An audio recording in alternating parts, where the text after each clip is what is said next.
de découvrir, si vous voulez, quand même, tout en saluant le premier président que je viens de rencontrer, ce que représente l'université du temps libre. C'est quand même quelque chose d'énorme, d'impressionnant. Je crois que c'est une réussite absolue que de réunir et dans la durée autant de gens avec autant de fidélité par rapport à ce qui vous est proposé comme débat, comme entretien, comme cours peut-être pour certains. Ce ne sera pas un cours, hein. Je ne souhaite pas que ce soit un cours. En tout cas, bonsoir à vous, merci d'être aussi nombreux.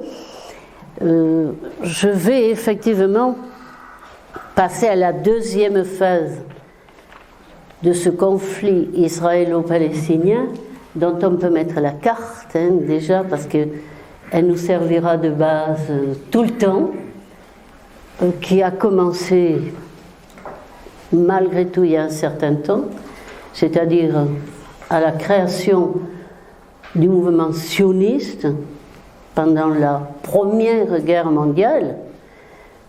Déclaration de Balfour, on l'avait dit la dernière fois, je le rappellerai un petit peu tout à l'heure. Autrement dit, à partir des années 1910-1920, le mouvement sioniste fera qu'à terme, un État juif s'implante sur cette terre de Palestine, dont ils prétendent à juste titre qu'elle est aussi la leur. Le conflit sera latent et immédiat, et il sera permanent. Si on part des années 1915, hein, grossièrement, nous sommes en 2021, ce conflit n'a toujours pas trouvé de solution. Il est l'un des conflits du Moyen-Orient. Il n'est pas le seul. C'est une poudrière. La question que me posait Jean-François était d'essayer de voir si dans tous ces conflits, le conflit israélo-palestinien était toujours central. Bon, ça voudrait dire que seraient secondaires les conflits des Balkans. Je n'ai pas l'habitude d'avoir le tableau dans le dos. J'ai été enseignante et ça me perturbe. Hein. Le conflit des Balkans. Attention, je vais aller très vite, mais c'est essentiel. Ça redémarre cette semaine. Ceux qui suivent vraiment l'actualité ont peut-être entendu dire que le président de la petite république serbe de Srpska, à l'intérieur de la fédération de Bosnie, voulait constituer une armée serbe indépendante. Danger dans les Balkans. Kosovo, Balkans. Bon. La Crimée, sur les rives de la mer Noire. Je n'y reviens pas, vous en entendez parler. Vraiment, une situation purulente, extraordinairement dangereuse, qui se prolongera sur toute l'Ukraine et qui fort probablement sous-tend la situation de Biélorussie. Le Caucase, rien n'est réglé définitivement dans le Caucase, Géorgie, Arménie. Je continue et je fais le tour. Afghanistan, passons, vous entendez ce qu'est l'actualité, vous voyez dans quelles conditions ça s'est terminé pour les Américains, ils ont déguerpi, nous sommes tous partis, les talibans ont gagné. Il arrive un moment où dans un conflit, on considère, si vous voulez, qu'il y a des vainqueurs et des vaincus, c'est fini. Et on s'arrête sur les bases telles que définies par le rapport de force. D'accord. Qui va reconnaître le régime des talibans et normaliser la situation. Passons, c'est dramatique pour les populations afghanes, pour les femmes afghanes, pas seulement pour les femmes, mais quand même aussi pour les femmes. Je laisse l'Iran pour y revenir tout à l'heure. L'Irak, on croyait que c'était à peu près stabilisé. Eh bien voilà qu'ils ont voté au mois d'octobre et de nouveau, c'est déstabilisé. Et c'est entre, vous savez, les musulmans, vous avez la grande famille des chiites, des sunnites, et vous avez l'autre famille des chiites. Chiites, c'est l'Iran et c'est l'Irak. Eh bien, c'est un peu, si vous voulez, entre eux que les choses à l'intérieur de l'Irak ne se stabilisent pas. Donc, l'Irak est encore présente une situation assez dangereuse. Et l'Iran, bon, je vais en dire deux mots, je finirai par l'Iran. C'est le vrai problème. Le vrai problème. Parce que le vrai problème, c'est le problème du nucléaire. Et que l'Iran est une puissance nucléaire. Donc les accords de 2015, qui sont récents, ont été à un certain moment compromis par Trump.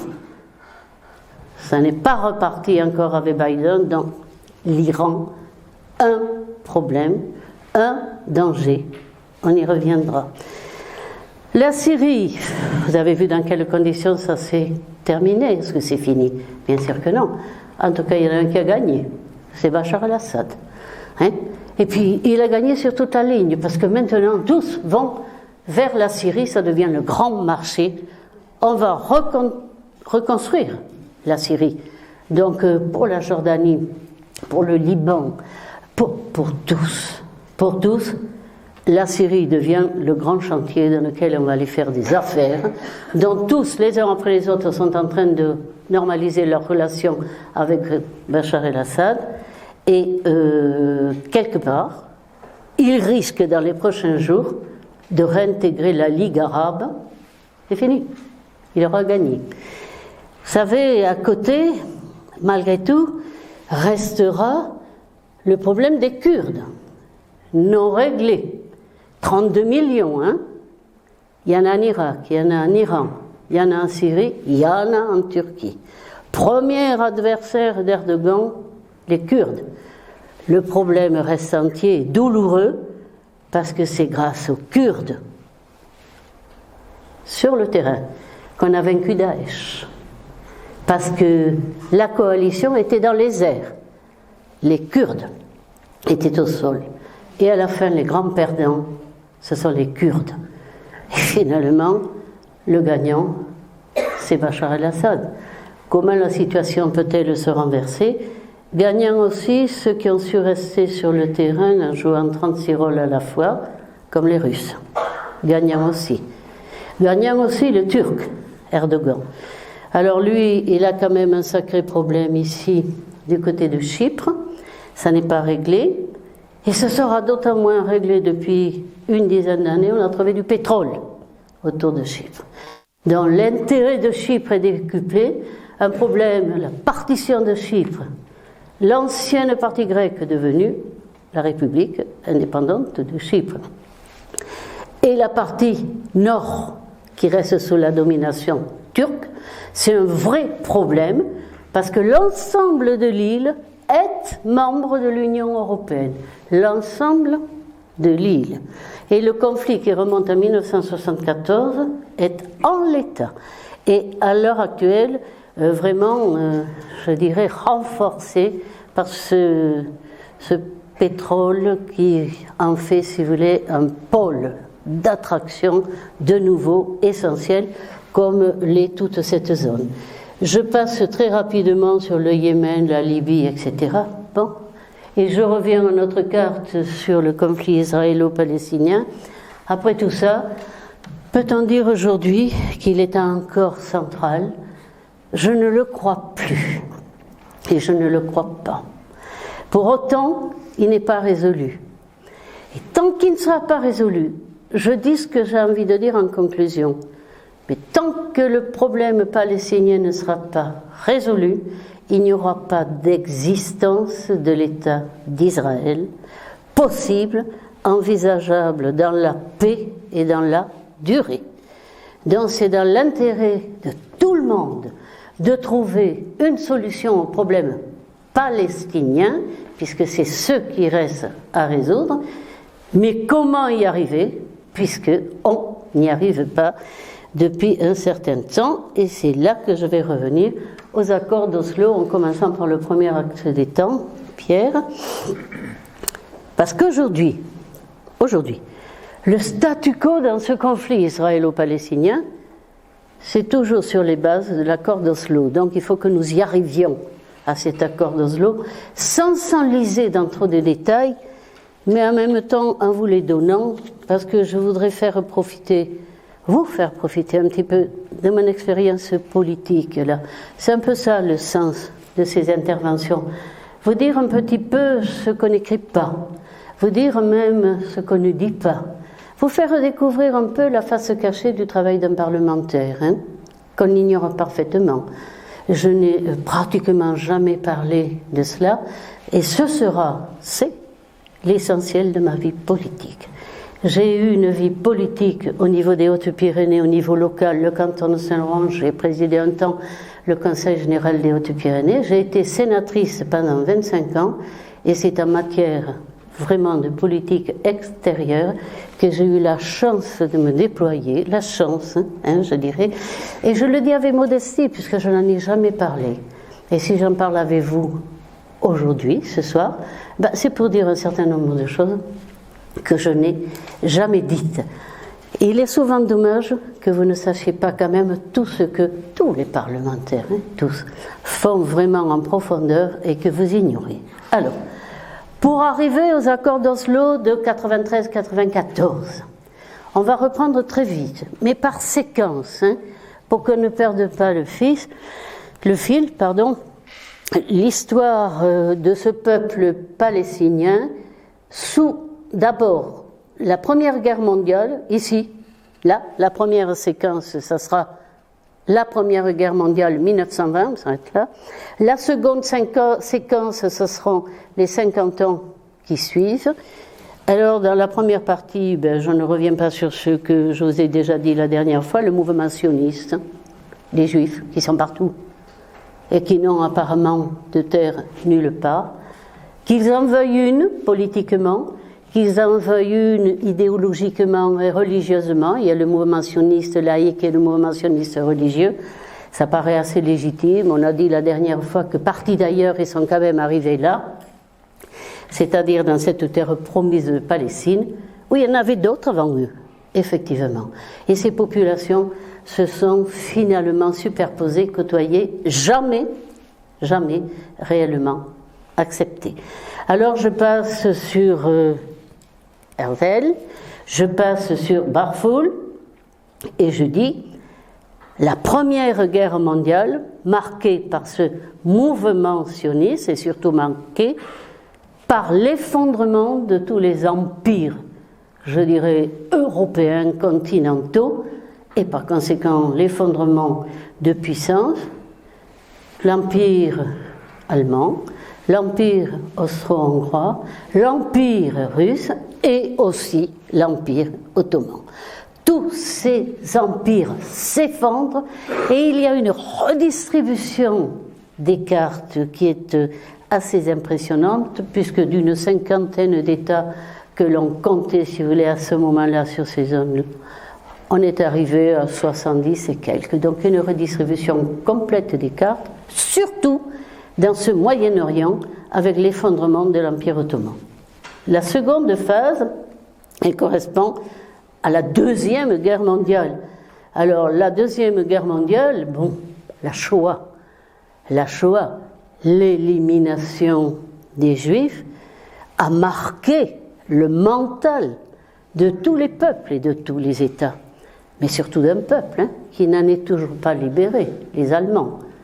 Les Allemands, vous n'imaginez pas politiquement combien cela pèse encore sur eux, au point de leur faire politiquement un certain nombre de choses qui sont regrettables, parce que toujours en retrait de ce que la communauté internationale attendrait d'eux.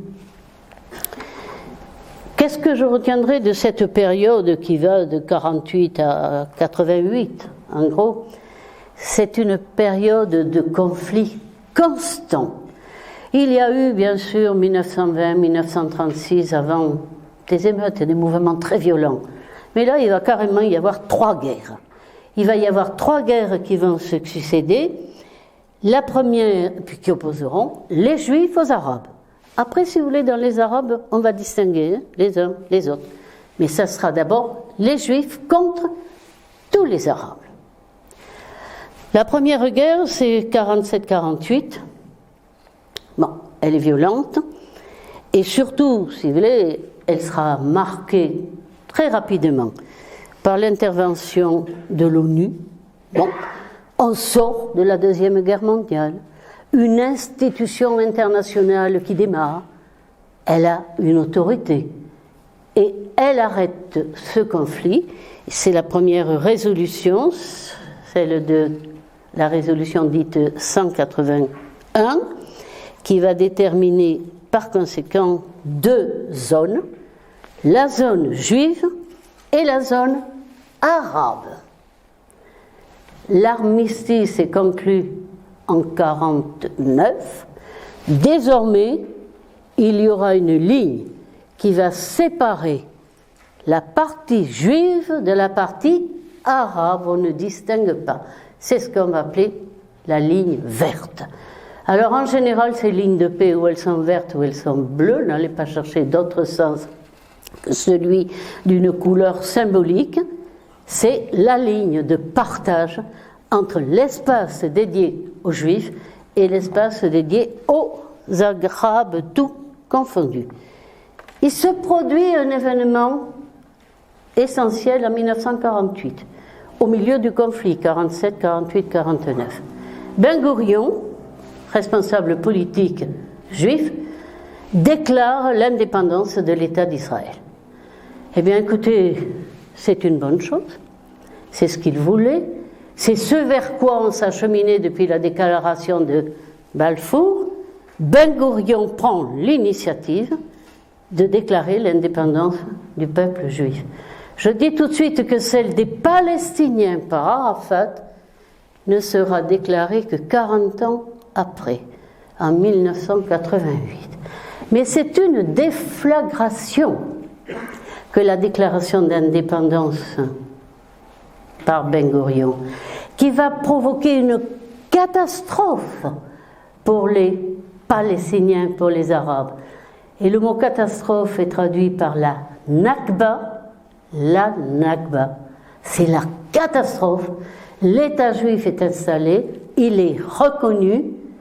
Ça va provoquer immédiatement le départ des Juifs par milliers, par centaines de milliers, 60 000, 70 000. 100 000, 150.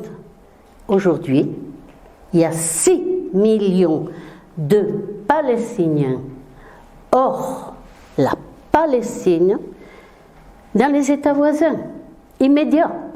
Il y en a 2,5 millions en Jordanie. Il y en a 500 000 à 1 million. On n'a même pas de chiffre précis. En Syrie, autant au Liban. 6 millions dans la zone de proximité. Et dans ces 6 millions, il y en a 5 millions qui sont apatrides. Ça veut dire qu'ils ne se sont jamais réinstallés définitivement dans le pays où ils sont arrivés. Pourquoi ? Le pays dans lequel ils sont arrivés souvent souhaitait quand même qu'ils repartent, mais ils les gardaient. Ce sont les frères. Mais deuxièmement, ce sont des réfugiés. Et ils attendent de pouvoir revenir en fonction du droit international chez eux, c'est-à-dire en Palestine. Et le problème du retour des réfugiés sera un problème essentiel. Je passe très vite sur les 3 conflits en question, les 2 autres, parce que ce n'est pas fini. Ça ne finira plus. L'affrontement sera permanent. Les Arabes refusent cette implantation de cet État juif, les Juifs refusent cette opposition des Palestiniens, dont le conflit est latent, il est permanent, et il y a des moments où il est violent. Alors après cette première guerre de 47-48, la deuxième, la guerre de 67, la guerre de 67, dite guerre des 6 jours, elle a été déclenchée par les Israéliens. La première a été déclenchée par les Arabes, la suivante aussi. Elle a été déclenchée par Israël, qui considérait que cette opposition ne pouvait pas durer et qu'il fallait clarifier les choses. Bon, clarifier les choses, elles étaient déjà clarifiées par la ligne verte, ça ne suffisait pas. Une guerre des 6 jours qui est marquée par cette personnalité, bon, dont certains d'entre vous avaient gardé l'image en tête, le général Layon, il va être le grand vainqueur de la guerre des 6 jours, c'est lui qui va arriver dans Jérusalem, à l'intérieur de Jérusalem, sur l'esplanade des mosquées. Vous avez des traces de balles, si vous voulez, partout, dans les monuments, les mosquées, de l'esplanade des mosquées.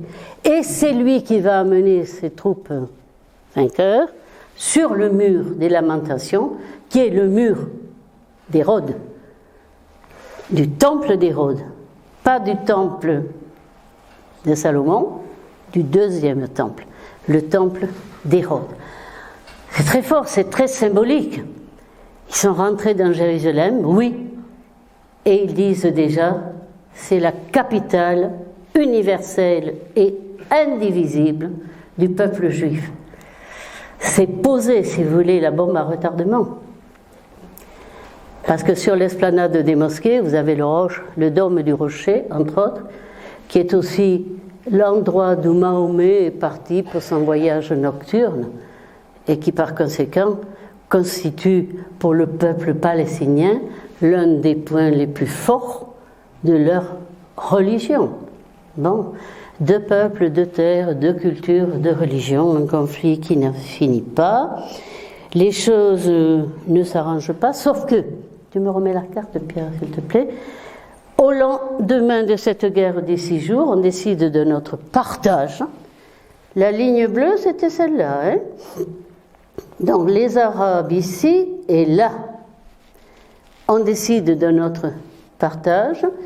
Le Jourdain déterminera le partage du peuple palestinien. À l'est, Transjordanie, c'est la Jordanie actuelle, et à l'ouest, Cisjordanie, Jordanie de l'ouest, c'est la Palestine actuelle. Donc on commence, si vous voulez, à tailler dans les terres et à l'intérieur même, je dirais, du peuple, de l'âme palestinienne, on partage. Pour la Jordanie, j'ai failli dire la messe est dite. Les choses sont claires. Elle est renvoyée de l'autre côté du Jourdain.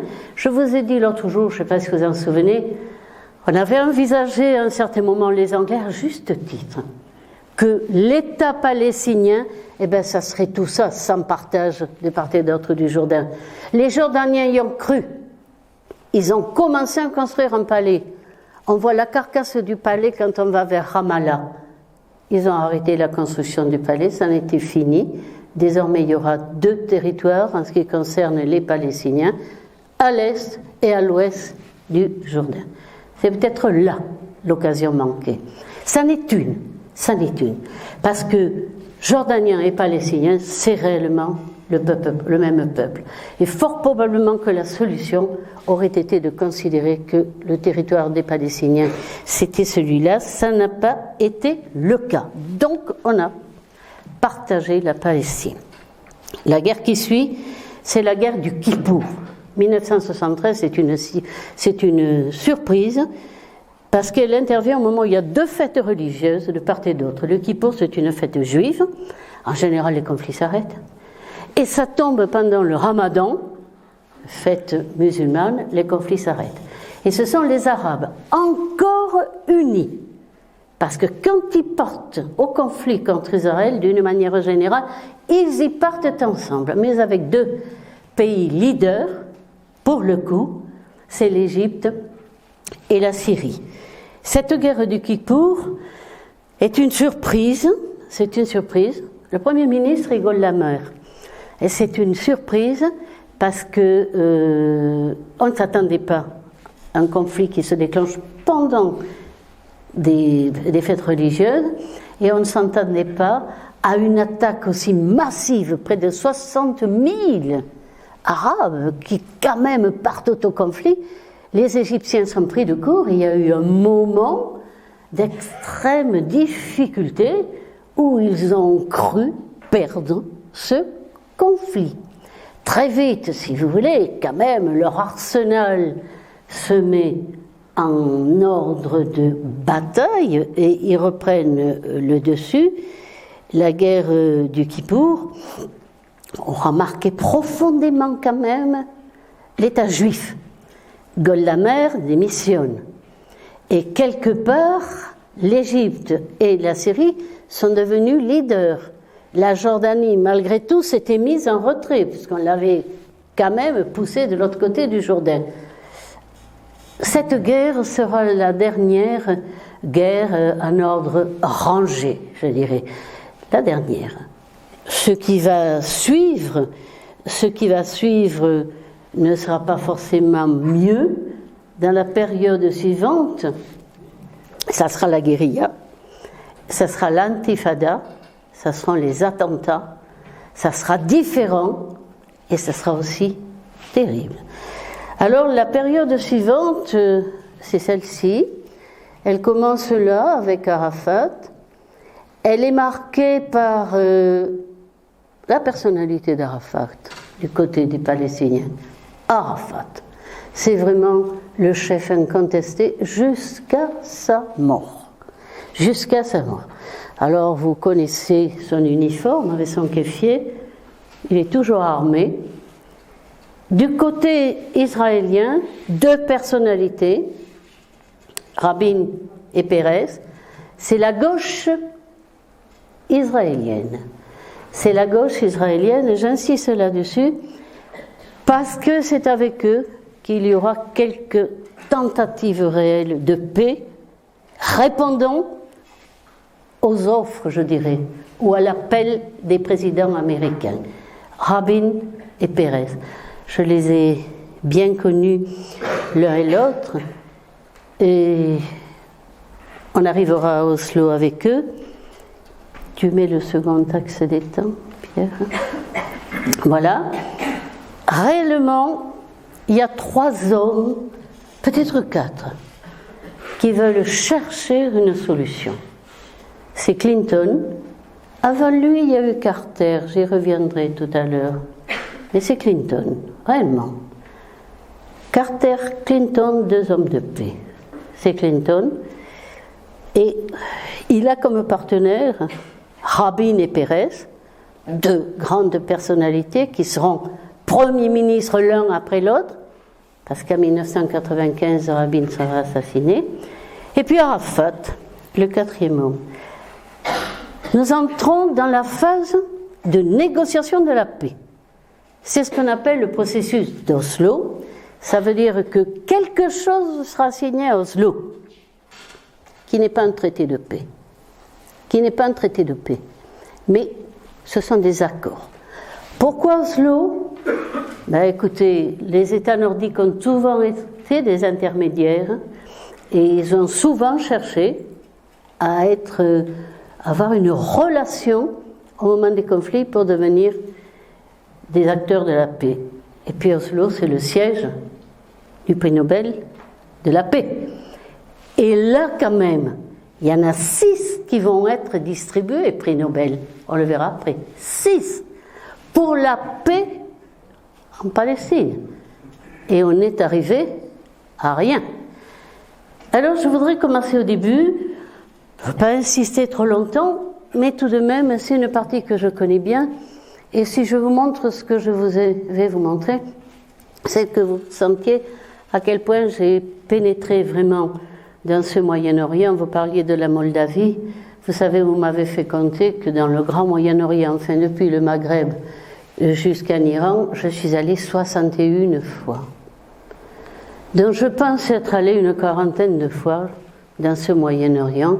Ça veut dire qu'à un certain moment, j'ai rencontré pendant 25 ans, vraiment, tout ce qu'il y avait comme personnalité de premier plan, acteur du conflit ou acteur de la recherche de la paix. Alors, les accords d'Oslo ont commencé à Madrid. Tu me mets les... Bon, à Madrid, 91-92, hein, et les principaux accords, les principaux acteurs côté palestinien s'appellent, je ne sais pas si vous arrivez à lire le nom, Anam Ashraoui, la voilà, je l'ai bien connue, je l'ai encore, c'est elle qui conduisait la délégation, je l'ai encore, elle vit au Liban. Correille, ici, qui a été longtemps Premier ministre, Abou Allah, son nom de guerre. Correille est l'un des acteurs à Madrid de la préparation des accords d'Oslo. Mahmoud Abbas, Abou Mazen, qui est l'actuel président de l'autorité palestinienne. Et je l'ai rencontré X fois. Que ce soit Abou Mazen, Mahmoud Abbas, Abou Allah, Correille, leur chef c'est Arafat. Leur chef c'est Arafat. Côté américain, je l'ai rencontré 3 fois, notamment en 2002, 2003, 2004, quand il était enfermé à la Moukata, prisonnier. Il est mort en 2004, je l'ai rencontré 3 fois. Là, c'était la première fois. Voilà les acteurs de Madrid et des futurs accords d'Oslo, côté palestinien. Côté israélien, je ne les avais pas encore rencontrés. Billing et Herschel. Ils ne sont pas là, hein? Là, voilà. Billing et Herschel. Il se trouve qu'avec Marie, ma petite fille, bon, Jean-François vous l'a dit, il ne faut pas, si je suis pour quelque chose, mais enfin, elle a fait Sciences politiques Paris, elle a fait un master, elle a fait un doctorat sur les accords d'Oslo et le nucléaire en Iran. Je veux bien avoir transmis une certaine motivation, mais enfin, elle n'a pas besoin de moi. Mais effectivement, je continue avec elle et je continue à rencontrer du monde. Elle a la chance aussi que je puisse lui ouvrir certaines portes. Voilà les 2 négociateurs de Madrid et d'Oslo que j'ai rencontrés l'an dernier. Billing, Yossi Billing, voilà, c'est un universitaire en politique, et hier, Herschel, mais ce sont 2 types, lui, Herschel surtout, extraordinaire. Parce qu'on sent, si vous voulez, une immense luminosité, clairvoyance, une certaine générosité et en même temps une certaine froideur. Ils ont à chercher la solution à l'avantage de leur parti et de leur pays. Il n'empêche que ces 2 hommes, l'an dernier, au moment où venait de survenir un incident avec l'Iran qui aurait pu déclencher une autre guerre, nous avait dit surtout n'y allez pas. Et moi je sentais que je pouvais y aller et que je pouvais amener Marie. Pourquoi je le sentais? Parce qu'il y a des moments où en politique, si vous voulez, il faut l'avoir aussi, le feeling. Et il y a des situations qui sont tellement graves qu'on ne va pas s'amuser, si vous voulez, à déclencher une surenchère de conflit si ce n'est pas le moment. Et ce n'était pas le moment. C'était nécessaire? Oui, c'était nécessaire. Mais ce n'était pas le moment. Donc nous y sommes allés parce que lui, il habite à la frontière au niveau du Golan, c'est-à-dire dans un endroit où il ne fallait pas que nous y allions, et nous y sommes allés. Bon, donc tous les acteurs de Madrid et d'Oslo, réellement, je les ai connus, j'ai pu échanger avec eux, et à un certain moment, essayer de tâter aussi leur état d'esprit. Lui, quand on lui demande, en partant, vous êtes optimiste, il nous répond, est-ce que j'ai le choix? D'un air de dire oui, je n'ai pas le choix, on verra bien. Alors je reviens à Oslo très vite, et je reviens ici, là, sur cette poignée de main symbolique. Je ne vais pas m'attarder, on a parlé la dernière fois, mais il n'empêche qu'il faut y revenir. Il y a beaucoup de choses dans cette photo.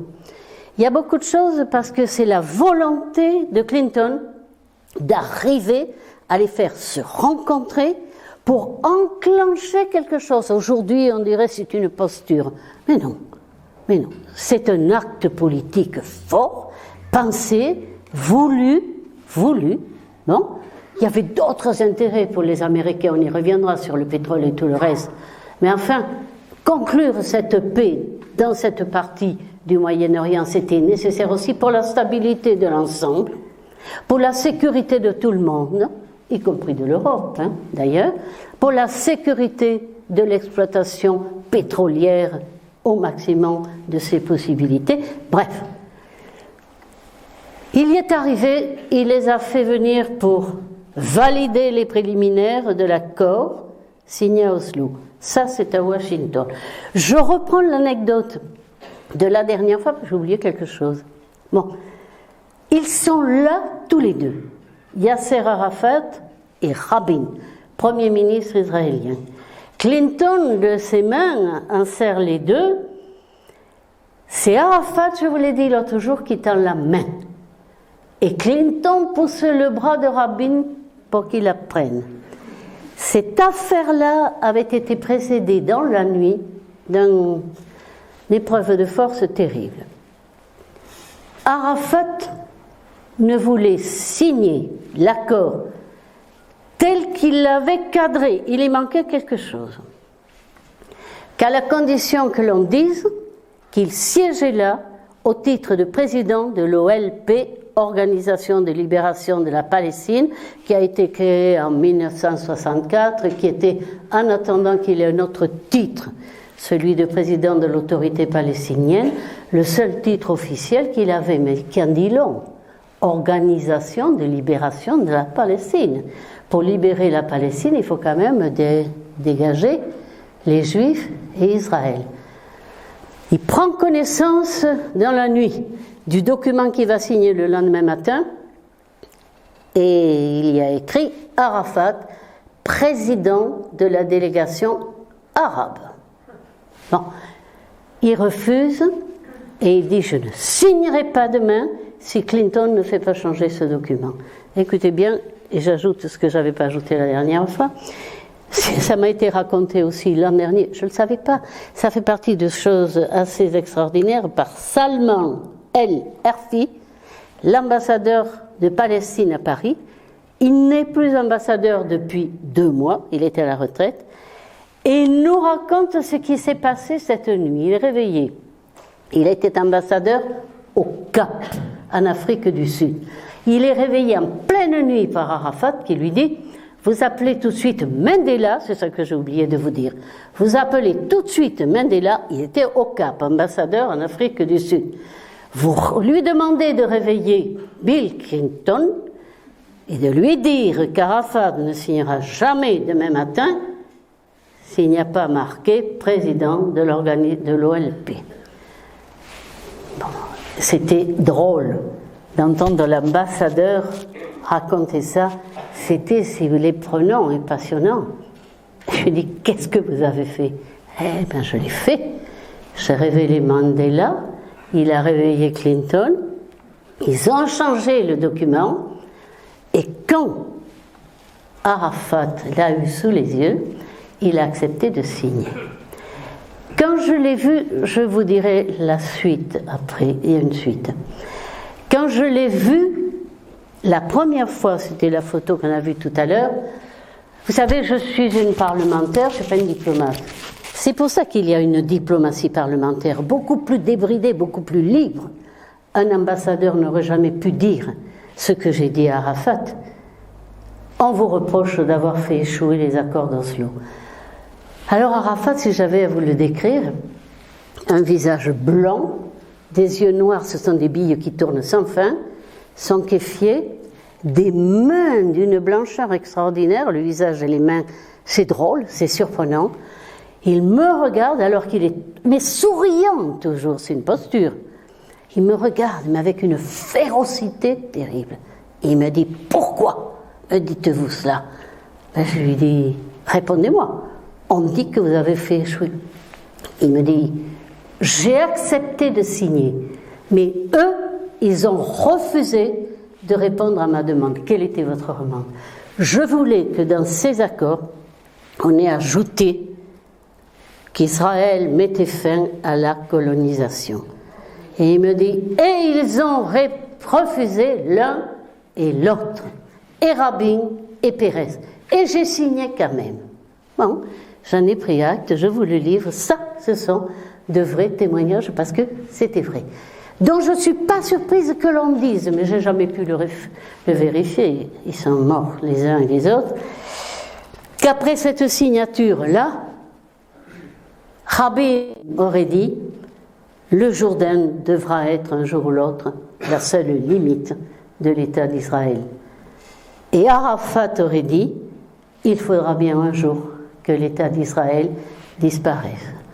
C'est donc dans ces conditions et cet état d'esprit qu'ont été conclus à Oslo les accords. Et là, une autre anecdote, toujours racontée par l'ambassadeur, au moment de signer le document définitif, Arafat voit cette fois sur la table le document.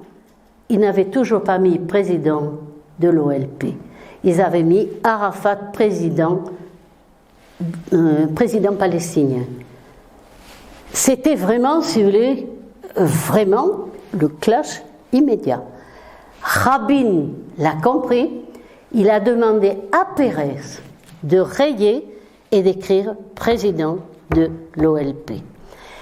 Quand vous vous dites que c'est dans ces conditions que cet accord qui n'était qu'un accord de principe, une déclaration de principe, un processus vers la paix qui devait déboucher dans les 5 ans, on s'accordait 5 ans pour aboutir à un traité de paix, on sent à quel point c'était quand même assez mal parti.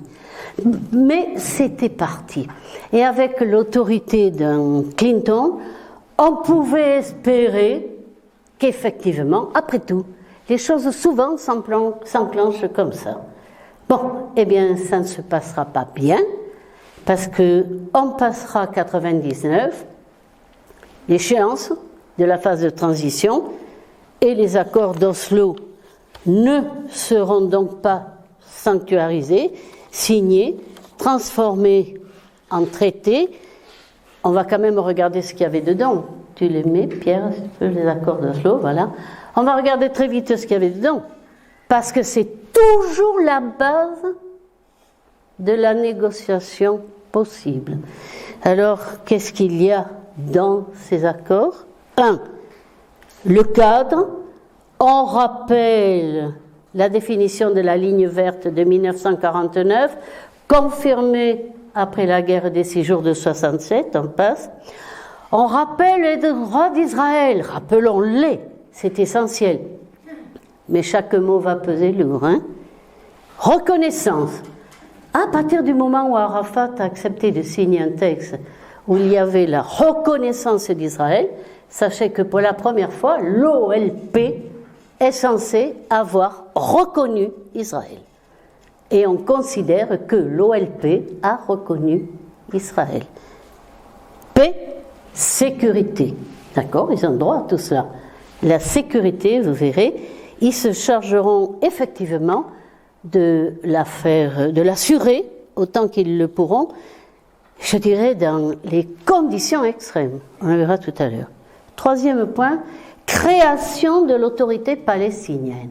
Ça, c'est un point énorme. Voilà, par conséquent, les Palestiniens qui avaient, en 1988, avec Arafat, reconnu la création de leur État, ben c'est une reconnaissance internationale, puisqu'on dote cet État d'institutions pour son fonctionnement.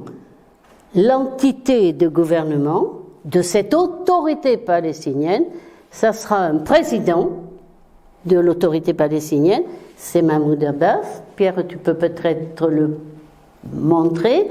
Mahmoud Abbas, voilà. Le premier a été Arafat. Aujourd'hui, c'est Mahmoud Abbas. Et il y a un parlement. Il y a un parlement qui s'appelle le Conseil législatif palestinien. Bon, il y a une photo, Pierre, avec Sabella, quelque part. Voilà. Le président du Parlement, aujourd'hui, c'est celui-là. Et il faut que vous sachiez que Arafat, premier président de l'autorité palestinienne, il meurt en 2004. Mahmoud Abbas lui succède. Celui-ci est président depuis le début. Ces 2 hommes sont à la tête des institutions de l'autorité palestinienne depuis l'origine. L'autre point, répartition des pouvoirs. Notez, tout ce qui relève de la sécurité, de la police et de l'armée, Israël exclusivement. tout ce qui relève de tout le reste, gestion des affaires civiles, sociales, touristiques et culture, les Palestiniens sur leur territoire palestinien. Mais sur le territoire palestinien, c'est Israël qui assure la police, la sécurité et l'armée. Partition de la Jordanie. Alors ça, c'est, si vous voulez, le début d'un partage nouveau. Partition de la Cisjordanie. On décrète que pour mieux gérer la situation, on la partage en 3 zones. La zone A, la zone B, la zone C. On avait partagé. Maintenant, on va fragmenter. On va fragmenter. La zone A, c'est la zone palestinienne. Alors, regardez, c'est ce qui est en vert. Bon, ça va de là-haut. Vous avez Jenin là-haut, vous avez Naplouse au milieu, Naboul, tu le vois, vous avez Ramallah ici, Jéricho, on passe sur Jérusalem, Hébron, bref, de Jenin à Hébron, les territoires en vert sont les territoires palestiniens. Ça représente que 18% de la Cisjordanie, mais ça regroupe 60% de la population et toutes les villes. Les grandes villes, Naplouse, Jenin, Ramallah, Kalkilia, Turkeniem, Jéricho, Hébron. Je ne parle jamais de Jérusalem, on le met toujours à part. La zone B, c'est une zone intermédiaire. La zone B est une zone intermédiaire, c'est celle qui est à mauve.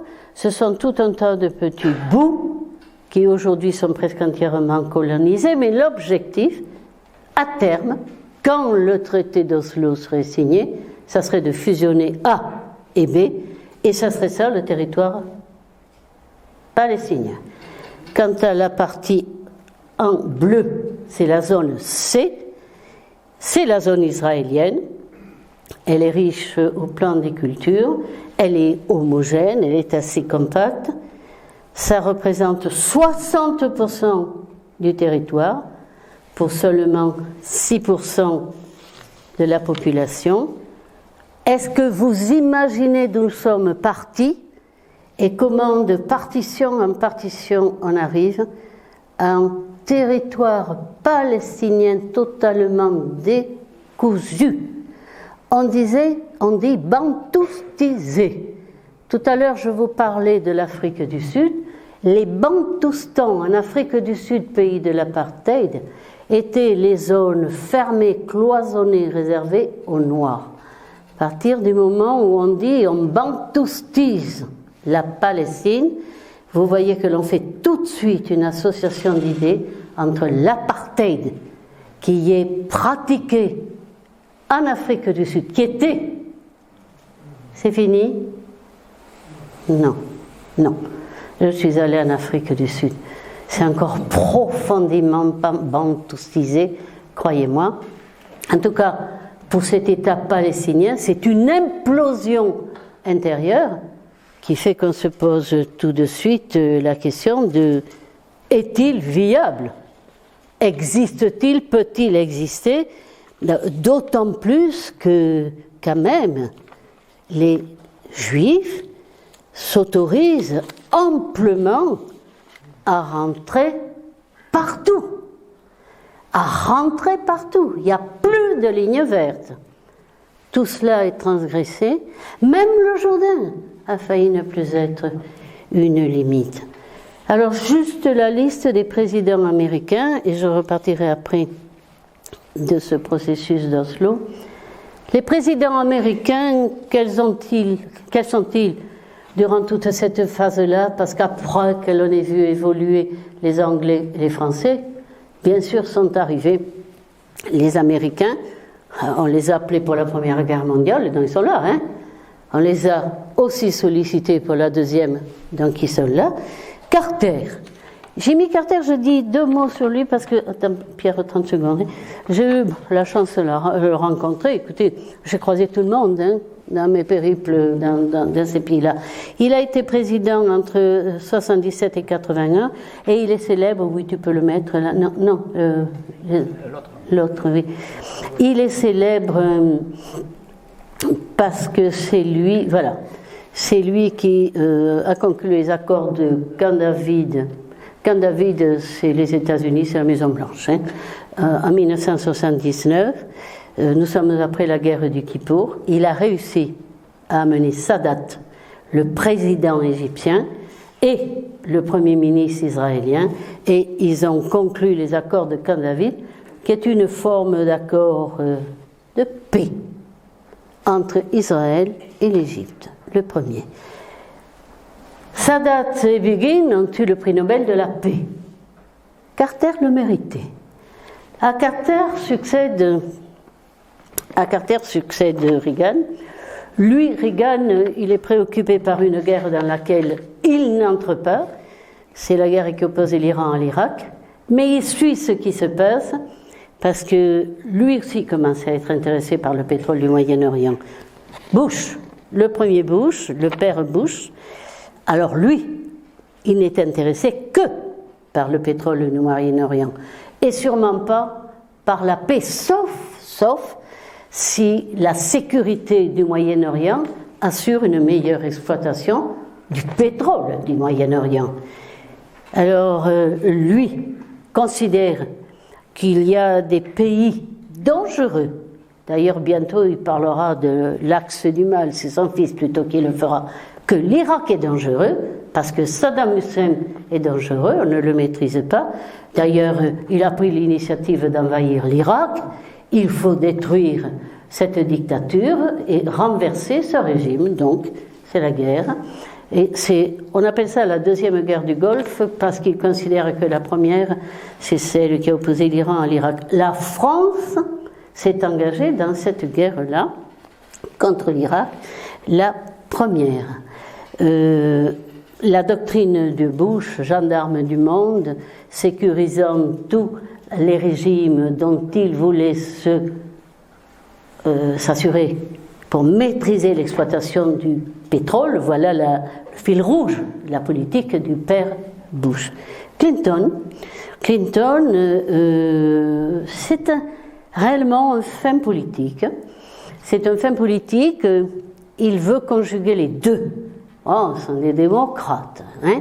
Il veut conjuguer les deux, à savoir la défense de quelques principes, la défense vraiment américaine, les Américains d'abord, America First, ça a été le slogan de tous, hein, ne nous faisons pas d'illusions, mais en même temps, il pense réellement que la paix est nécessaire pour la sécurité du Moyen-Orient, mais aussi de l'Europe.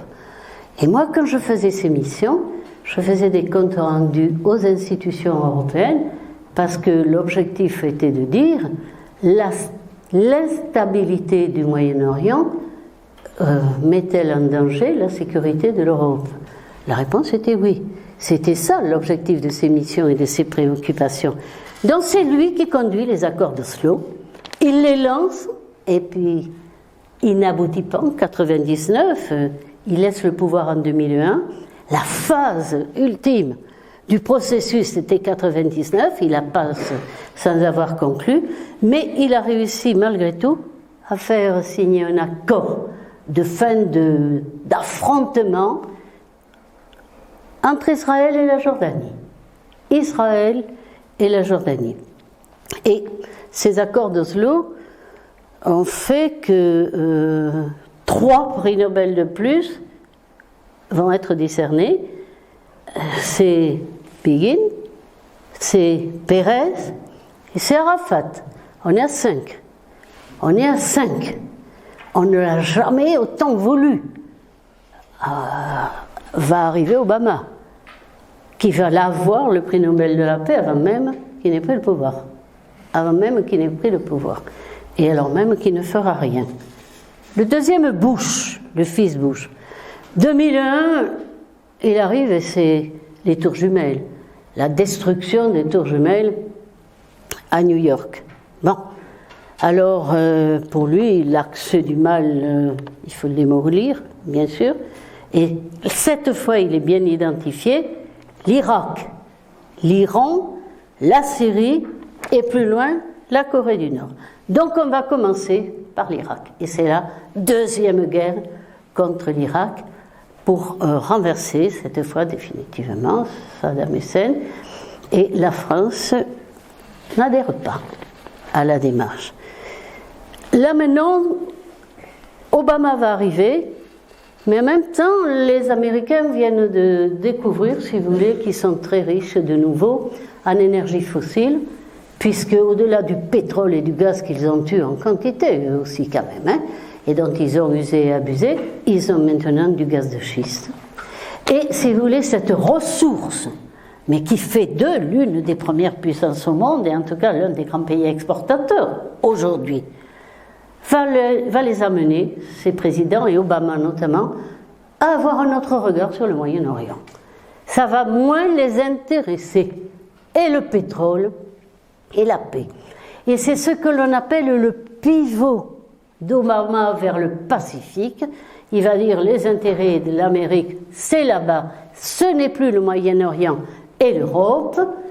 Ce pivot, vous savez que c'est aussi celui de Trump, c'est, semble-t-il, et ô combien celui de Biden. Donc apporte Obama une grande déception. Il a le prix Nobel en arrivant. Pour ce qu'il va faire au Moyen-Orient, ben, il ne fera rien. Il n'y aura aucun accord signé.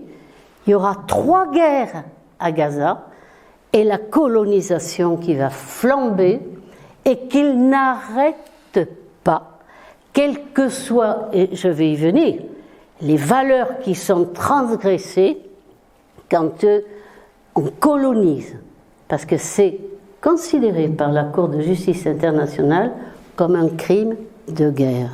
Ça veut dire qu'il va arriver un moment où Israël va devoir rendre des comptes. Va devoir rendre des comptes si on ne trouve pas, si vous voulez, une solution à l'amiable. Je passe vite sur Trump, mais je vais quand même dire qu'il y est allé de son plan de paix. Ô combien, avec son gendre qui est juif, mais la fille de Clinton avait épousé un juif aussi. C'est le gendre qui a mené toutes les affaires palestiniennes, le gendre de Trump. Alors pour Trump, avec Netanyahou, allié à l'extrême droite israélienne, Lieberman, extrême droite, était le partenaire essentiel de Netanyahou. Moi, je le connaissais, c'était un Moldave, Lieberman. Vraiment, Israël, si vous voulez, une vraie démocratie, hein, sur d'autres points, a sombré vraiment avec l'extrême droite dans un processus qui n'est sûrement pas à l'avantage de l'existence d'un État juif dans la durée. Il légitime toutes les annexions, Trump, hein, tout de même. Il considère que oui, il faudra peut-être 2 États, mais Jérusalem sera la capitale indivisible. Prononcer ça, c'est mettre le feu de nouveau. Et quand on sait à quel point il faut qu'elle reste une capitale binationale ou internationale, comme on l'avait dit à un certain moment, c'était une provocation. Ils disaient, mais ils auront leur capitale à côté. Ben, à côté, je connais, c'est à Boudris. Correille, qu'on a vu tout à l'heure, ancien Premier ministre que je connais bien, je suis allée le voir chez lui à Boudris, mais ils n'en veulent pas d'une capitale à Boudris, les Palestiniens. Bon, donc refus de ce plan de paix de Trump. Je pense qu'il est parti avec Trump, mais quand je dis je pense qu'il est parti avec Trump, je me dis que je ne sais pas exactement ce qu'a l'intention de faire Biden, quand même. Hein? Il ne clarifie pas trop sa position. Il l'a fait un petit peu au début, mais il ne le fait pas trop. Parce que Oslo, tout à l'heure, je ne l'ai pas dit, il y avait 3 points qui avaient été posés et mis en instance, qui sont les points essentiels. Statut de Jérusalem. Ah, ça sera essentiel, mais il faudra en passer par une solution de compromis. Ou une ville, une capitale binationale ou internationale. Moi, je l'ai connue à un certain moment dans un statut presque achevé de capitale internationale.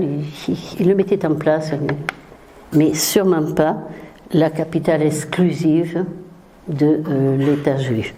Le second point, le droit des réfugiés. Vous savez que c'est un point au niveau international qu'on veut absolument respecter pour tous les pays du monde. Vous en avez partout des réfugiés, c'est malheureux, qui partent pour 1000 raisons. Et il y en a combien de millions? Je vous ai dit, il y en a 6 millions dans la zone de proximité. 5 millions apatrides. Il relève du droit international de ne laisser aucun individu dans la situation d'apatride. C'est un principe international. Il y en a 5 millions. Et le problème des colonies. Eh bien, on va revenir à l'accès des temps. Quand on dit que Oslo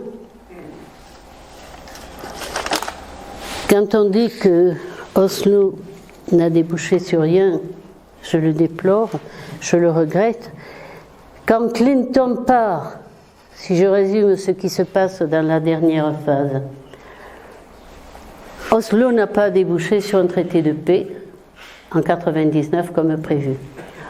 Alors il y a des tentatives pour relancer. Clinton s'en va en 2001. En 2002, le roi d'Arabie, le roi Fahd d'Arabie, lance le plan d'Arabie, du roi d'Arabie.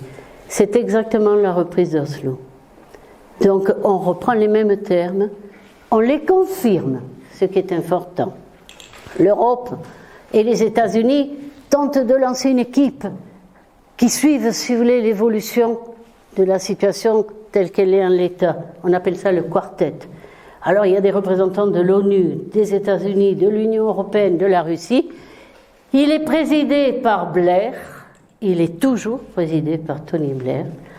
Figurez-vous que je l'ai rencontré souvent, parce que quand j'allais au Moyen-Orient, moi j'allais dans un hôtel qui était à Jérusalem-Est, qui s'appelait l'American Colony, et Blair avait pris tout un étage. Et le quartet, les représentants étaient installés là. Qu'est-ce qu'il est sorti de la feuille de route qu'ils ont déroulée depuis 2002? Rien. Alors, en 2006, intervient quelque chose, 2006, qui aurait pu être une lueur d'espoir, avec le quartet et les autres. On décide de redonner légitimité à l'autorité palestinienne. L'autorité palestinienne, c'est donc, dans le cadre d'Oslo, les institutions mises en place, un président et un conseil législatif. Bon, et on encourage les Palestiniens à aller unis à une élection pour élire un président, ou réélire Mahmoud Abbas, et élire un nouveau conseil législatif, parce qu'il fonctionne avec ce qu'ils avaient mis en place en 1987. Eh bien, j'étais aux 2 élections. En 2005, pour l'élection du président, Mahmoud Abbas est réélu. Quand je vais observer des élections comme ça, j'y vais au titre du Conseil de l'Europe. Il paraît que je suis allée dans 17 pays. Et comme dans 17 pays, j'y suis allée 4, 5, 10 fois, j'en sais rien, j'ai vraiment observé souvent des élections. Et là, j'aurais pu y revenir en 2021, d'ailleurs, si elles avaient eu lieu. J'étais en 2005, j'ai assisté à la réélection de Mahmoud Abbas, considérons, comme l'a fait toute la communauté internationale, parce que les observateurs des élections, qu'ils soient du Conseil d'Europe ou d'ailleurs, nous sommes chapeautés par ce qu'on appelle l'OSCE, l'Organisation de sécurité et de coopération européenne. En fait, ce sont les Américains qui gèrent cette structure en Europe et ailleurs. Ils observent les élections partout dans le monde. Ça s'est remarquablement bien passé. L'autorité palestinienne qui vivait quand même depuis un certain temps, puisqu'elle avait été organisée 10 ans avant, avait fait la preuve de sa capacité à gérer et de sa capacité à organiser. Il y a eu une phase vraiment là, jusqu'en 2010 à peu près, où ils ont étonné tout le monde. Mahmoud Abbas est élu. Bon, ça ne satisfait peut-être pas la population palestinienne. Elle aurait voulu élire celui qui est en tôle, qui s'appelle Barghouti. Marwan Barghouti. Il est le leader de cœur des Palestiniens. Il a été enfermé, il est en prison depuis 10 ans. Moi je ne l'ai jamais rencontré. Il est candidat souvent depuis la prison, puis retire sa candidature. Il a retiré sa candidature pour que Mahmoud Abbas puisse être élu. Il est l'espoir du peuple palestinien. Mais il est dans les prisons israéliennes, il ne sortira jamais. Il ne sortira jamais. Mahmoud Abbas est élu, ça s'est très bien passé. Il y a une lueur d'espoir, mais il y a un mot qui va, si vous voulez, quand même tout pourrir, parce qu'il est une réalité. Ces hommes politiques qui sont en place, ceux-là, et on en dit tellement de tous et des autres, injustement, ceux-là, ils sont quand même corrompus. Et oui, ils le sont, et quelquefois dans des conditions que l'on pourrait préciser. Donc il faudrait changer. Oui, il faudrait changer, sauf que voilà, les équipes ne se renouvellent pas facilement. On arrive aux législatives de 2006. J'y reviens. Je préside la commission Moyen-Orient du Conseil de l'Europe et je conduis la délégation du Conseil de l'Europe. Nous sentons le poids. Ça se sent sur le terrain. Moi, je l'ai senti dans la voiture qui me véhiculait, avec le chauffeur et l'interprète.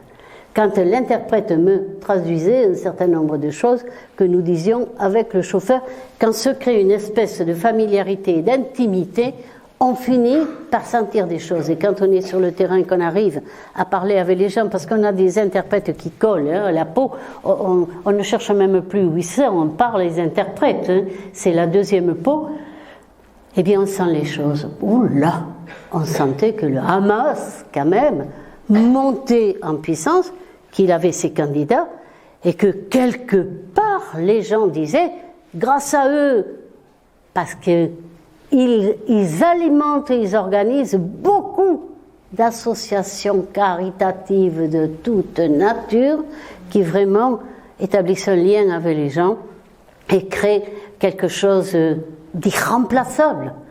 Oula, je sentais un petit peu partout que le Hamas mentait.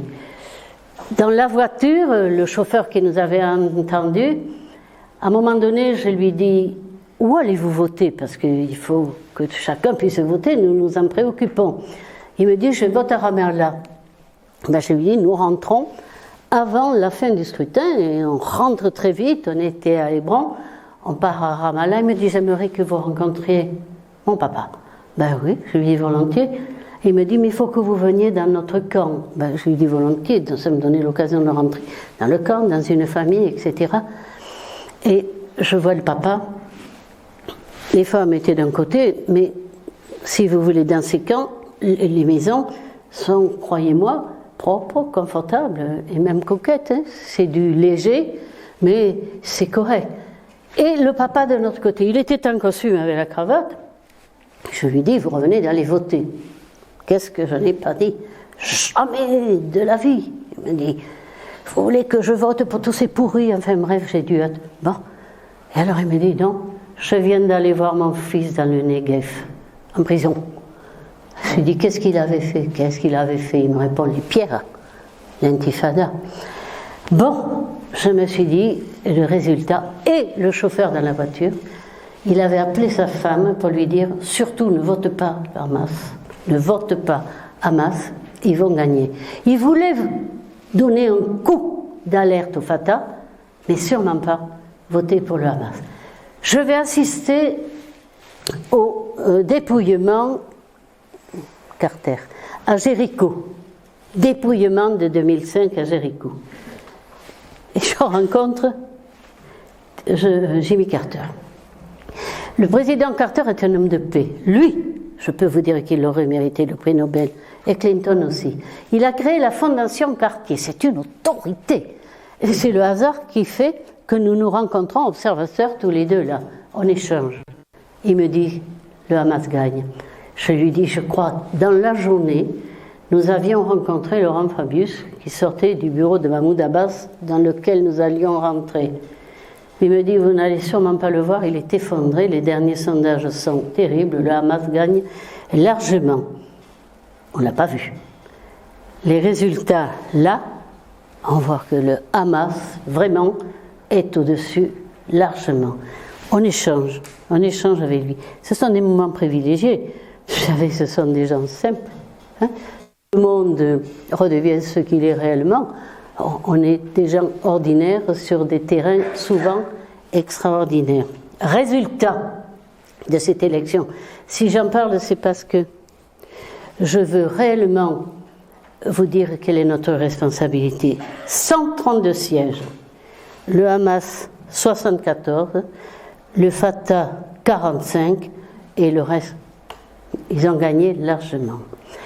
Les observateurs internationaux, les instances internationales, l'OSCE, ne peuvent que valider des élections qui se sont rigoureusement bien passées partout, qui n'avaient pas a priori interdit les listes du Hamas. Donc, que voulez-vous? On était au pied du mur et il fallait peut-être laisser faire les choses. Et le Fatah, parce que les autres responsables du Fatah, on les avait rencontrés et plusieurs fois, nous disaient, ben, il faut y aller et il faut essayer de les ramener, finalement, le Hamas, à une gestion rationnelle et équilibrée des choses. Ils étaient prêts à tenter le coup, tellement bien que le soir des élections, Koreï, Premier ministre, leader du Fatah, démissionne, et Mahmoud Abbas, président de l'autorité palestinienne, nomme Haniyeh, le chef du Hamas, Premier ministre. 48 heures après, les Américains et la communauté internationale décident que les élections sont annulées. C'est pour nous, si vous voulez, incompréhensible. La démocratie n'en sort pas grandie. Le risque était immense. On l'a mal mesuré avant. Ce qui a été fait a été, à un certain moment, très douloureux, mais dramatique. Parce que, qu'est-ce qui va se passer? On a décidé, du coup, de diviser la Cisjordanie maintenant. Parce que quand on parle de Cisjordanie, c'est la Cisjordanie palestinienne plus Gaza. Il y a toujours Gaza. Eh bien, désormais, les autorités internationales, l'Europe et les Américains disent la Palestine, la Cisjordanie, sera gérée par le Fatah et Gaza par le Hamas. On scelle la division du peuple palestinien. Désormais, c'est la guerre entre eux. Quand je rentre en France, que je rentre au Sénat, on a du mal à parler des problèmes internationaux. Ça n'intéresse souvent personne, surtout pas les parlementaires qui ont le nez dans l'Hexagone, les problèmes, si vous voulez, du quotidien, la retraite, le ceci et le cela. Le président de groupe me demande de faire un compte-rendu. Je le fais. Et je dis, c'est consternant, cette conclusion, et je crois que ça sera dommageable. Ça sera toutes les guerres de Gaza qui vont suivre après. Ça sera dommageable. Il n'y en a qu'un qui m'a suivi dans ce raisonnement, Pierre Mauroy. Et je me suis fait parmi mes collègues sénateurs pour avoir osé dire, il n'aurait jamais fallu faire ça. Il aurait fallu mettre le Hamas au pied du mur, on avait les moyens, si vous voulez quand même, de le maîtriser. Beaucoup d'adversaires, voire d'ennemis dans ma propre famille politique. Eh bien, ils se sont trompés, parce que la suite des événements a prouvé que c'était sûrement la pire des choses. Et nous en sommes là. Pour terminer, qu'est-ce que j'ai envie de vous dire à l'instant? Il y a 3 mots, à mon avis, 3 mots qui sont lourds dans la gestion de ce problème israélo-palestinien. Le mot colonisation. Le mot colonisation. La colonisation au plan international, c'est illégal, c'est interdit. Toute occupation est interdite d'un État souverain. D'accord. Donc, occuper des parties de la Palestine, c'est illégal au plan international, Si c'est illégal, ça veut dire que ça relève de crimes de guerre. Et c'est comme ça que ça a été qualifié par la Cour internationale de justice. Il y en a d'autres. La Crimée. Bon. Le non-respect de la souveraineté d'un État. Le non-respect de la souveraineté d'un État. C'est aussi illégal. Et c'est aussi condamné par les instances internationales. Dans la colonisation telle que l'amène Israël est basée sur deux principes qui sont condamnés au plan international. Si j'insiste, c'est parce qu'il y aura des suites un jour, surtout si on n'arrive à aucun accord. À l'heure actuelle, vous avez 650 000 colons, 30 000 foyers juifs installés sur des terres palestiniennes. Je note qu'il y en a 2500 avec des passeports français. On ne mesure pas le poids des conséquences parce qu'on ne sait pas comment on sortira de ce problème des terres colonisées ou des appartements dont on s'est approprié sur une propriété dans une démarche illégale. La colonisation, vraiment, c'est le problème essentiel. Souveraineté de l'État palestinien. Les Israéliens, vraiment, légitiment tout à fait leur action. On ne porte atteinte à aucune souveraineté, à aucun État souverain. Il n'y a pas d'État palestinien, disent-ils. Il n'y a pas d'État palestinien. D'accord. En 1948, on a créé Israël. En creux, on avait créé l'État palestinien. Ça ne compte pas. En 1967, on partage la Palestine, Cisjordanie, ça ne compte pas. 1988, création de l'État palestinien par Arafat, ça ne compte surtout pas. Mais quand même, 1993, Oslo, création de l'autorité palestinienne. On les dote d'institutions, un conseil législatif et un président. Ça ne compte pas. 2012, l'ONU accepte la présence d'un État palestinien observateur non membre.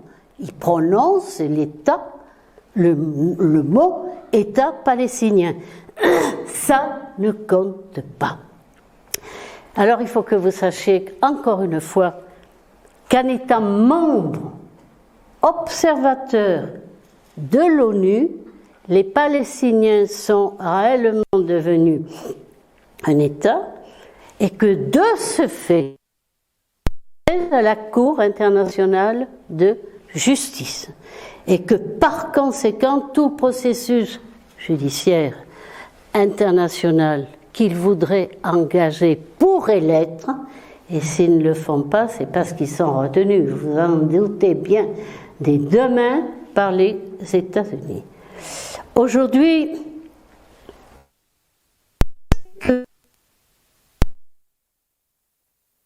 hypocrite, il y a 138 pays dont la France a reconnu la présence de l'État palestinien à l'ONU, mais qui ne reconnaissent pas pour autant l'État palestinien tout court. Il y a 9 pays qui n'ont pas reconnu du tout, Israël bien sûr, les États-Unis, et alors tous les Nordiques, le Canada, puis l'Australie, 9. Et 2 pays qui s'abstiennent, comme toujours, Royaume-Uni et Allemagne. Quand vous voyez ces résultats, vous vous dites comment en sortir. Mais je ne sais pas. Pour finir, la sécurité d'Israël. Bien sûr, Israël a droit à la reconnaissance, à la paix, à la sécurité. Tu me mets les murs. Mais est-ce que c'est à ce prix, cette petite Palestine déchiquetée, bantoustisée, alvéolée, émurée, des villes entières murées? Je suis, un jour d'élection, rentrée dans Qalqilia. Ces murs, si vous voulez, c'est pas possible, pas eux, avec des miradors. C'est pas possible. Ici, vous avez Barghouti, le fameux Barghouti.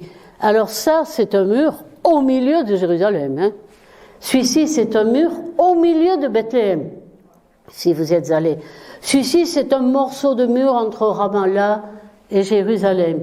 Et ça, c'est très apaisant. Ben, nous étions avec Marie au milieu d'eux quand nous nous rendions dans le nord pour aller rencontrer à Nazareth Herschel, l'armée israélienne, ces jeunes Israéliens, ceux-là, ils sont très jeunes, bon, qui portent le poids de cette situation. C'est assez dramatique, c'est parfois émouvant, mais ce n'est pas à ce prix, qu'Israël peut exister. Ce n'est pas possible. Et il faut qu'Israël existe. Et il faut donc un État palestinien pour que Israël puisse exister. Parce que la loi du nombre va l'emporter. Et ils seront emportés. Et quand on parle avec Herschel, avec Billy, quand on parle avec Barnaby, qui a été ambassadeur en France, ils le disent. Notre pays se suicide. Alors qu'est-ce qu'on peut faire pour eux? Dénoncer ça. Je dirais que la ville où j'ai pris le plus de risques, et Dieu sait si j'en ai pris ailleurs, c'est Hébron. Mais Gaza, il y a quand même un checkpoint à passer que je n'ai pas pu passer pendant 3 heures. Ma voiture est partie avec le consul et bon. Et je suis restée pendant 3 heures dans un terminal d'un checkpoint vide, tout simplement parce qu'il fallait qu'on me harcèle. Je ne pouvais pas, si vous voulez, rentrer normalement et facilement. Bon, je finis par passer dans des boyaux, des tuyaux, tout ce que vous voudrez, et je sors de ces boyaux, j'aperçois loin, ma voiture, il faisait 40 degrés, sous un mirador. Je ne peux pas, je suis fille de déportés. Dieu sait que je suis née dans une famille, on n'a pas ses avis à combattre pour le droit de tous, mais le droit des Juifs aussi. Et voir ça à 2 reprises, à Kalkilia et à Gaza, j'ai été saisie vraiment de mal profond, qui m'habite sûrement, pour que ça me reprenne comme ça régulièrement. Gaza, c'est une prison à ciel ouvert, un blocus qui enferme, il n'y a pas les enfants, ça c'est Jénine détruite, ça est bon. Bon, je n'ai peut-être pas d'autres. Tu vas mettre celle-ci. Bon,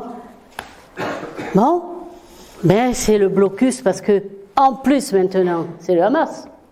Les mettre à bord, c'est le Hamas. Alors oui, ils tirent des roquettes. Et voilà les roquettes. Eh bien, ces roquettes-là, je les ai photographiées en Israël, à Sderot, où on était allé parce qu'on nous disait le Hamas bombarde en permanence. Ben c'est vrai, le Hamas bombarde en permanence. 7 fois, on est rentré dans des abris.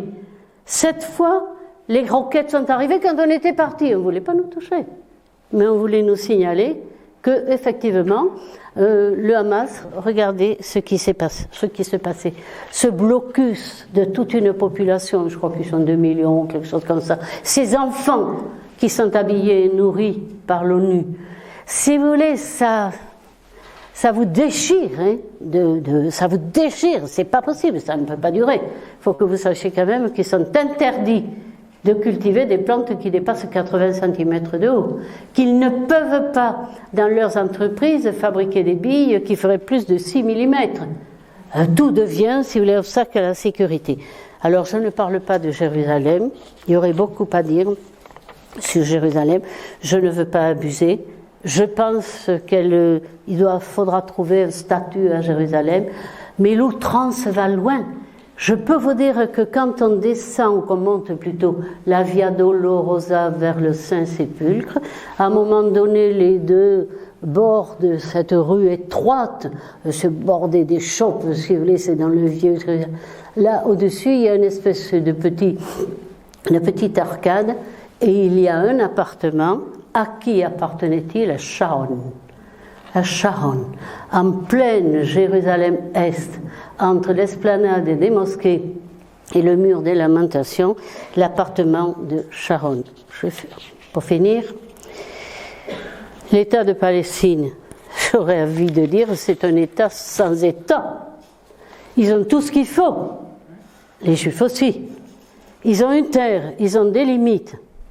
Ils ont des institutions, ils ont un peuple, ils ont une nation. Eh bien, ils n'ont pas de souveraineté. On ne leur reconnaît pas l'essentiel de ce qui fait un État, l'aptitude à se gérer et à être respecté. Alors ils vivent de donations. Marie travaille sur le thème de l'humiliation. Il n'en aurait pas besoin, hein? Depuis 2012, ils vivent de dotations versées par les États-Unis, par l'Union européenne, par les pays arabes, mais versées directement à l'État d'Israël qui reverse aux Palestiniens. Et les dotations constituent le deuxième budget d'Israël. C'est scandaleux. Et naturellement, ils ne reversent pas tout ce qu'ils reçoivent, surtout maintenant. Est-il viable cet État? Mais écoutez, la richesse agricole est grande. Et quand on a au plan culturel et culturel Jérusalem et Bethléem, croyez-moi, le Vatican est plus petit, un demi-kilomètre carré, et c'est l'un des pays, des États, proportionnellement les plus riches. Oui, il est viable. Alors le statu quo, écoutez, le statu quo, mes filles, non, ça peut durer. Le silence de Biden m'interpelle, vraiment. Qu'est-ce qu'il veut, qu'est-ce qu'il veut faire et qu'est-ce qu'il peut faire? Mais il est préoccupé par autre chose, il est préoccupé par l'Iran et le nucléaire. Et il a raison, parce que le vrai problème, c'est le nucléaire. Et je vais être cynique. Si Israël, merci Pierre, si Israël n'avait pas la bombe atomique, il serait plus conciliant. Israël a la bombe atomique parce que la France leur a donné un réacteur atomique. Oui. Et elle a failli le donner à l'Irak aussi. Et les Israéliens se sont chargés de détruire le réacteur que nous avions vendu à l'Irak pour tout ce qui est utilisation civile, électricité, médecine, etc. Quand même, je raconte cette anecdote parce que je me la suis remise en tête. Israël a détruit le réacteur irakien sur un site qui s'appelait Ozika, je crois, un truc comme ça. 8 bombardiers américains qu'ils avaient achetés, et F-16, chargés de bombes conventionnelles pour détruire un réacteur atomique dans une zone qui avait été bien identifiée. Ils sont 1600 km, ils sont partis de Taba dans le désert des Negev. Les 8 avions militaires transportant des bombes, 5 secondes pour larguer leurs bombes. Ils sont arrivés à 1100 km à l'heure, à 1 km du site. Ils les ont largués, ils sont repartis à la verticale. Ça m'est arrivé de repartir à la verticale. Ça fait un drôle d'effet, hein? Bon. Et ils ont détruit le réacteur qui n'était pas chargé. Tout cela pour vous dire que le nucléaire sera au cœur des solutions de paix. Je vais être cynique. Si Israël a une bombe, pour la paix, il en faut 2. L'équilibre des forces en histoire, il y a des historiens quand même, est le seul garant de la paix. La guerre froide de part et d'autre du rideau de fer, la bombe occidentale et la bombe russe a garanti la paix. Et bien, s'il n'y a pas de 2 bombes, et la deuxième sera la bombe iranienne, mais il peut y en avoir d'autres. Sur étagère, l'Arabie et le Qatar peuvent acheter à la Corée ailleurs tout ce qu'ils veulent. J'ai fait plusieurs rapports sur l'Iran. Oui, aujourd'hui, ils ont la bombe. Mais la bombe au plan, je dirais, primaire. Ils ont une tête d'ogive, une bombe achevée. Aujourd'hui, ils l'ont, parce qu'ils enrichissent au-delà de 3,5, de 6, de 20, ils sont à plus de 60, et ils fabriquent du plutonium, c'est évident. Mais pour autant, elle n'est pas opérationnelle. Parce que pour qu'une bombe soit opérationnelle, bon, Déjà, il n'en faut pas seulement une, il faut quand même un petit arsenal. Ensuite, il faut la propulser, non? On peut la larguer d'un avion. Moi, j'ai eu la chance de faire une mission de la Commission de la Défense, on n'était que 4 vice-présidents, dans un avion ravitailleur, qui est américain, entre parenthèses, pas chargé dans l'avion, mais il la porte et il tourne sans s'arrêter. Ils n'ont pas d'avion pour transporter la bombe. Ils n'ont même pas, les Iraniens, de sous-marins. Attention, les sous-marins, l'Australie, mais les réacteurs atomiques. Par contre, ils ont la bombe et ils sont en train d'élaborer des missiles. Donc ils l'auront, mais ils sont prêts à reprendre la discussion sur les accords nucléaires que Trump a arrêtés pour maîtriser leur démarche atomique, la maintenir dans le domaine civil et l'interdire dans le domaine militaire, c'est-à-dire... Donc mon cynisme m'amène à dire, tant qu'il n'y aura pas de bombes pour équilibrer les partenaires, il n'y a pas de paix possible. Alors il y a une autre solution, il faut dénucléariser toute cette région et rendre, si vous voulez, quand même rationnelles toutes les discussions qui jusqu'ici n'ont pas abouti. Je veux finir, parce que j'ai fini, sur, tu me mets ça, 3 petites notes, je dirais dérisoires, de sympathie d'une tonalité différente. Cette femme, elle s'appelle Muriel Haïm, j'ai entendu un jour, il y a 10 ans, 15 ans, une émission sur France Inter, elle est médecin, et avec qui elle est juive, elle a la binationalité, elle est à l'hôpital Hadassah à Jérusalem et elle est médecin à Paris aussi, et avec une équipe de médecins de Strasbourg, ils ont ouvert un service à l'hôpital Hadassah de Jérusalem où j'ai amené des commissions du Conseil de l'Europe, où Marie est restée pour travailler un petit peu avec eux. Ça s'appelle Un cœur pour la paix. Et ils opèrent les enfants palestiniens parce qu'il y a un curieux processus de malformation cardiaque chez beaucoup d'enfants palestiniens. Ce qu'ils font est remarquable et ils ont opéré la petite fille d'Aniyeh, le chef du Hamas de Gaza. Salut à ces Israéliens qui font ça, à Muriel Haïm, qui est devenue une amie. La deuxième image, la deuxième photo, une image. Bon, c'est le jumelage de Bethléem avec Lourdes.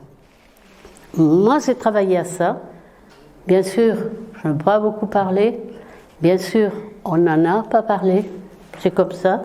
Il n'empêche qu'avec Bernard Savella, qui est venu à Lourdes, qui est venu chez moi, que je vois régulièrement, nous sommes amis, c'est le député chrétien de Jérusalem-Est.